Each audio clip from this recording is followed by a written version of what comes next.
আজকে আমাদের জোর করে হারানো হয়েছে। একদিন না একদিন তো সব প্রমাণ হবে, প্রমাণ হতে শুরু হয়েছে। এবং সমস্ত এজেন্সি, সেন্ট্রাল ফোর্স, আমি জানি না কোনোদিন না কোনোদিন তো এরা দিল্লি থেকে পাওয়ার থেকেও চলে যাবে। যেদিন দিল্লি থেকে পাওয়ার থেকে চলে যাবে সেদিন মনে রাখবেন ভয় ইন হয়ে যাবে। আজকে মানে আমি এই প্রথম দেখলাম যে কোনো নেত্রী নিজে থেকে বলছেন যে খবরদার দিল্লি থেকে যেন বিজেপি সরকার না যায়, গেলে কিন্তু ভয় ইন হয়ে যাবে। কার জীবনে ভয় ইন হবে? সাধারণ মানুষের জীবনে ভয় ইন হয়ে যাবে। তো এরকম বক্তব্য রাখলে কি কোনোদিন সাধারণ মানুষ অন্য কোনো দলকে ভোট দেবে? সে তো চাইবে যে ভয় ইন না হোক আর সেখানে বিজেপি সরকার থাক। নিজেই প্রমোট করছেন বিজেপির। সব থেকে মারাত্মক বিষয় হচ্ছে যে এই তৃণমূল কংগ্রেস, আপনারা বলবেন যে আবার তৃণমূল কংগ্রেস, হ্যাঁ একদম তৃণমূল কংগ্রেস। কারণ এরা যা কার্যকলাপ করেছে লাস্ট 15 বছরে, এবং তৃণমূল কংগ্রেসের নেতারাই একের পর এক ভান্ডা ফাঁস করছে। আমার 1.5-2 বছর চলে যাবে এদের খবর করতে করতে, কারণ এমনই মারাত্মক কাজ করে বসে রয়েছে তৃণমূল কংগ্রেস। এতদিন পর্যন্ত আপনারা শুনছিলেন যে অ্যান্টি ইন্ডিয়া অ্যাক্টিভিটির সাথে তৃণমূল কংগ্রেস জড়িত। আজ তো তৃণমূল কংগ্রেসের নেতা দাবি করছে ইডি আর এনআইএর তদন্তের।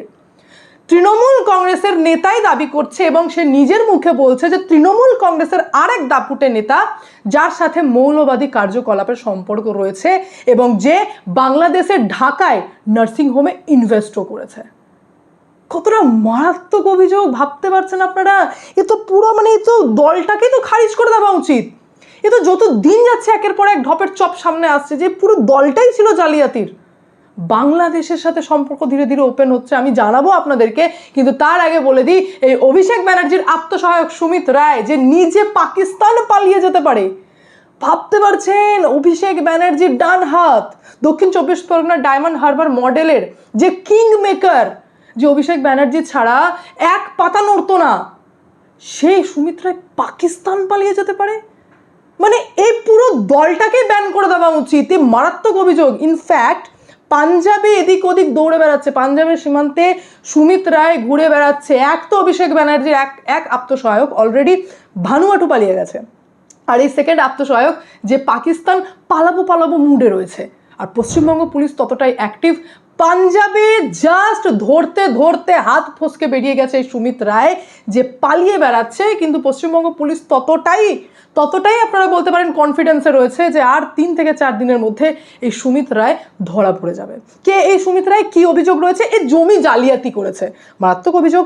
সরকারি জমিতে নিজের মালিকানা দেখিয়ে বিক্রি করেছে। কিন্তু এই অভিযোগ কি এতটা মারাত্মক যে সেই ব্যক্তিকে পাকিস্তান পালিয়ে যেতে হবে? তার মানে বুঝুন আর ভাবুন যে সে জানে যে যদি অ্যারেস্ট হয়ে যায় তাহলে একের পর এক এমন খাতায় সুমিত রায়ের খুলবে যে তার জেল থেকে বেরোনো পর্যন্ত মুশকিল হয়ে যাবে। নাহলে এত বড় সিদ্ধান্ত কে নেয় যে নিজে চাইছে যে আমি পাকিস্তান পালিয়ে যাব এবং পাঞ্জাবে গা ঢাকা দিয়ে রয়েছে? যে সুমিত রায়ের লাস্ট লোকেশন পাওয়া গেছিল কালীঘাটে অভিষেক ব্যানার্জির বাড়িতে, সেই সুমিত রায়ের এই যে সার্চিং চলছে, পাওয়া যাচ্ছে পাঞ্জাবে সে গা ঢাকা দিয়ে লুকিয়ে রয়েছে। জাল এমনভাবে বেছানো রয়েছে যে পুলিশের কনফিডেন্স, এসটিএফ এর কনফিডেন্স যে আর 3 থেকে 4 দিনের মধ্যে সুমিত রায় আমাদের হাতে চলে আসবে। কিন্তু এইবার হাতে আস্তে আস্তে হাত ফসকে বেরিয়ে গেছে এই সুমিত রায়। কে? অভিষেক ব্যানার্জির ডান হাত। কি অভিযোগ রয়েছে? অভিযোগ রয়েছে সরকারি জমিগুলিকে নিজের মালিকানা দেখিয়ে বিক্রি করা, সরকারি খাস জমিগুলোকে, সরকারি জমি জালিয়াতি, আর্থিক প্রতারণা আর বিশ্বাস ভঙ্গ। এটাকে নিয়ে মেদিনীপুর সিজিএম আদালত থেকে গ্রেফতারির পরোয়ানা জারি করা হয়েছিল এবং এখন তো সিআইডির দিক থেকে লুকআউট নোটিশ জারি করা হয়েছে যে সুমিত রায় বিদেশ পালিয়ে যেতে পারে। সেই কারণে বহুদিন পর আমরা দেখছি যে পশ্চিমবঙ্গ পুলিশ এতটা অ্যাক্টিভ রয়েছে এবং পাঞ্জাব পৌঁছে গেছে, পাঞ্জাব সীমান্তে পৌঁছে গেছে। কাকে খুঁজতে? সুমিত রায়কে খুঁজতে। কে সুমিত রায়? অভিষেক ব্যানার্জির ডান হাত, আত্মসহায়ক, যে রাজ্যের জেলের থেকে বেশি ভালো লাগছে পাকিস্তান পালিয়ে যাওয়া। মানে এর থেকে মারাত্মক ব্যাপার আর কি হতে পারে? তার মানে ভাবুন যে এদের কার্যকলাপ কি রয়েছে। ইনফ্যাক্ট যখন এই সুমিত রায় হাত ফসকে বেরিয়ে গেছে, পুলিশের হাতে ধরা পড়তে পড়তে হাত ফসকে বেরিয়ে গেছে, তখনই আর একটা বড় খবর আসছে যে এবার ঋতব্রতর তৃণমূল কংগ্রেসের প্রসূন বন্দ্যোপাধ্যায় মারাত্মক দাবি করেছেন। মিডিয়ার সামনে ওপেন বলছেন যে মালদা তৃণমূল কংগ্রেসের এক দাপুটে নেতা, যে নাকি জেলার নেতা, যার তৃণমূল কংগ্রেসে যথেষ্ট হোল্ড রয়েছে, সে বেশ কিছু গুরুত্বপূর্ণ নথি পাচারও করেছে বাংলাদেশে। ভাবুন, বাংলাদেশে পাচারও করেছে, ঢাকার নার্সিংহোমে ইনভেস্টও করেছে, ইনফ্যাক্ট সে হায়দ্রাবাদের নাম করে বাংলাদেশ পর্যন্ত ঘুরে এসেছে, বাংলাদেশে ইনভেস্ট করছে। মানে আমি যত সময় যাচ্ছে আমি অবাক হয়ে যাচ্ছি। আমার তো মনে হচ্ছে ইংরেজরা তাও বেটার ছিল, মানে তৃণমূল কংগ্রেসের থেকে বেটার ছিল। ইংরেজ সে আমাদের দেশে আমাদের রাজ্যে লুট করে ইংল্যান্ডে নিয়ে গেছে, সেরকম এই তৃণমূল কংগ্রেস আমাদের রাজ্যের সম্পত্তি লুট করে বিভিন্ন আইল্যান্ডে পাচার করে দিচ্ছে। এখন তো শুনতে পাচ্ছি বাংলাদেশে পাচার করে দিচ্ছে। আর শুধু তাই নয়, শুধুমাত্র ঢাকার নার্সিংহোমে ইনভেস্ট করেছে, মারাত্মক অভিযোগ। তার সাথে প্রসূন বন্দ্যোপাধ্যায় এটাও বলছেন যে মৌলবাদী কার্যকলাপের সাথে যুক্ত রয়েছেন এই মালদার তৃণমূল কংগ্রেসের দাপুটে নেতা। চাইছেন যে এনআইএ প্লাস ইডি তদন্ত হোক। আজকে ইতিমধ্যে আপনারা জানেন যে বৃহস্পতিবার দিন সকাল থেকে ইউপির এটিএস এর দিক থেকে শুরু করে ইডি সহ আমাদের রাজ্য মিলিয়ে 13টি জায়গায় তল্লাশি চালিয়েছে শুধুমাত্র এই বাংলাদেশি কার্যকলাপ এবং ভুয়ো নথির জাল এবং একটা যে জঙ্গি নেটওয়ার্ক ছড়িয়ে রয়েছে সেই এজেন্ডাকে ব্রেক করার জন্য। যেখানে ইডির দিক থেকে দাবি করা হয়েছে যে পশ্চিমবঙ্গ হচ্ছে জঙ্গি কারখানার, মানে ভুয়ো নথি তৈরির একটা কারখানা, আর এখান থেকে জঙ্গি প্রোডাকশন হয়ে দেশের বিভিন্ন জায়গায় ছড়িয়ে যাচ্ছে। যখন এইরকম ইনভেস্টিগেশন চলছে, সেই ইনভেস্টিগেশনের মধ্যে এক দল ইডির গিয়েছিল মুর্শিদাবাদের দমকল থানার রঘুনাথপুরের টুলটুলি পাড়ায়, যেখানে এক বাড়িতে তল্লাশি করে ইডি, এবং সেখানে মারাত্মক অভিযোগ সামনে আসে। যার উদ্দেশ্যে গেছিলেন সেটা হচ্ছে আদিল উল রহমানের শ্বশুর বাড়িতে গেছিল এই ইডি, যেখান থেকে জানা যায় যে এই হচ্ছে সেই জাল নথি ছড়িয়ে দেওয়ার এবং জাল নথি তৈরি করার নেটওয়ার্কের অন্যতম এক ব্যক্তি, যার নাম হচ্ছে আদিল উল রহমান।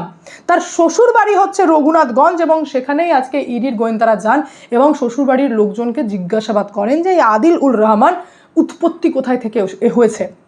শ্বশুরবাড়ির যিনি হেড, অর্থাৎ ওনার শ্বশুর বলতে পারেন এবং বাড়ির মালিকও বলতে পারেন, মীর রাকিব, তিনি জানিয়েছেন যে আজ থেকে 4 বছর আগে এই আদিল উল রহমান আসে এবং সেখানে এসে নিজের পরিচয় দেয় যে আমি একজন মাদ্রাসার ছাত্র। সে জানায় যে আমার মা বাবা ছোটবেলায় মারা গেছে এবং আমি মাদ্রাসাতেই বড় হয়েছি। সে এটাও জানায় যে আমার ভারতের পরিচয়পত্র এখনো পর্যন্ত তৈরি করা হয়নি, ধীরে ধীরে তৈরি করা চলছে। এই আদিল উল রহমান ধীরে ধীরে মীর রাকিবের পরিবারের সাথে মিশতে থাকে এবং মিশতে মিশতে ঘনিষ্ঠতা এতই বাড়িয়েছে যে মীর রাকিবের মেয়ের সাথে বিবাহ বন্ধনে যুক্ত হয়, বিয়ে করে ফেলে এই মীর রাকিবের মেয়েকে। বিয়ে করার পর বুঝতে পারছেন ফ্যামিলির সম্পর্ক হয়ে গেল। এই আদিল উল রহমান, যার মা বাবা ছিল না, সে ফ্যামিলি পেয়ে গেল হঠাৎ করে ভারতের মধ্যে এসে, রঘুনাথগঞ্জে ভারতের মধ্যে এসে সে একটা ফ্যামিলি পেয়ে গেল, শ্বশুরবাড়ি পেয়ে গেল। বিয়ে করার পর সে উত্তরপ্রদেশ চলে যায়। উত্তরপ্রদেশে সেখানে প্রায় 1-1.5 বছর কাটানোর পর সেখান থেকেই তাকে ট্র্যাক করা শুরু হয় এবং সেখান থেকে আবারও সে রঘুনাথগঞ্জে ফিরে আসে এবং কলকাতায় যাতায়াত বাড়ায়। তারপর হঠাৎ করে অসুস্থ হয়ে যাওয়ায় রঘুনাথগঞ্জ স্পেশাল হসপিটালে অ্যাডমিট হয় এবং সেখান থেকে ইডি তাকে গ্রেফতার করেছে। কারণ এই হচ্ছে সেই ব্যক্তি যে গোটা রাজ্যে জাল নথি তৈরি করে ডিস্ট্রিবিউট করে বেড়াতো।